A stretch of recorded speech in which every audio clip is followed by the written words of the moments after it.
Apple's got a watch. I've been using it. What does it feel like? Is this something you need? Well, Apple's watch is part of a growing landscape called smartwatches that are in this umbrella of wearable tech. These things are accessories to your phone, and Apple's only works with iPhone 5 or later, so it's going to get messages and other things from your phone, but it also works kind of like a standalone iPod.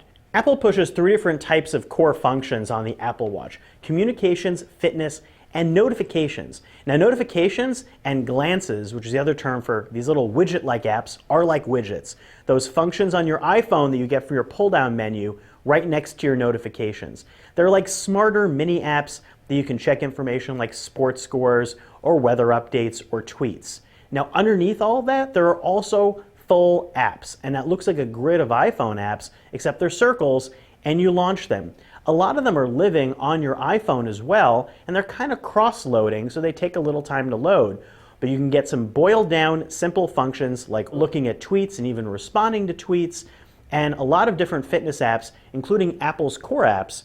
Their fitness apps are probably the most advanced on any smartwatch. They work a lot like what you get on a Fitbit or some sort of a Nike Fuel Band. They look at your walking, your running. It has a heart rate monitor built in, and it will work with GPS on your phone, and it does a lot of communication functions. This thing will act as a speakerphone when paired with your iPhone.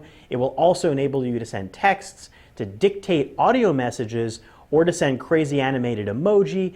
Now, if you find another Apple Watch owner, you can send a little doodle to them like this, or you can send love taps, or hold your fingers here and send your heart rate.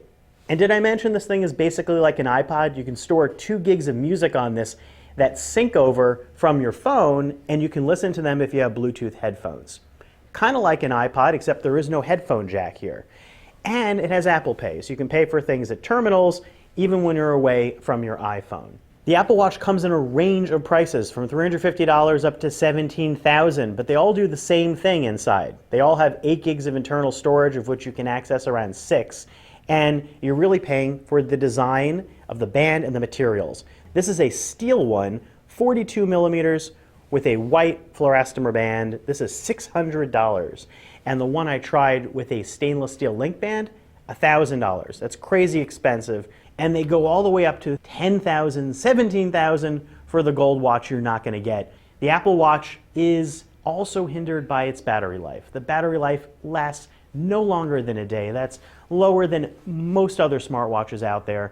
And I like wearing a watch at night, so I really like to be able to use it at night for silent alarms, or to check what the time is, or to do sleep tracking. You can't do that. So who's the Apple Watch for?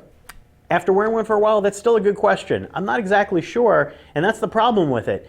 It's an iPhone accessory because you need an iPhone. Its battery life is not great, and it's very expensive. But if you're interested in exploring this and you want to spend $350 on an entry-level model, it's possibly a toy that could appeal to some people. I'm Scott Stein with CNET.